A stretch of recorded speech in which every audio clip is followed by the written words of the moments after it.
नमस्कार शेतकरी मित्रांनो, माझा मित्र शेतकरी या यूट्यूब चॅनलवरून आपण एका खोंडाची मुलाखत घेणार आहोत की हा खोंड विकणे आहे। ह्याची किंमत सांगत आहे की 60,000 रुपये। व्यवहारात आल्यानंतर कमी जादा होईल। पूर्ण स्वभावाने गरीब आहे। नक्या शिंग नागफडी पूर्ण काळे, याला बट्टा कुठंच नाही।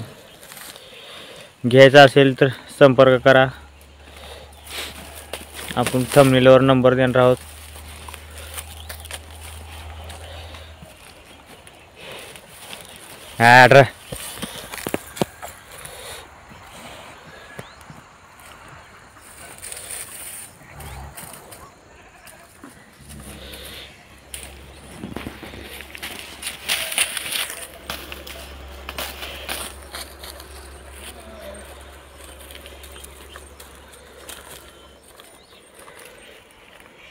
दाताने दुसरा आहे।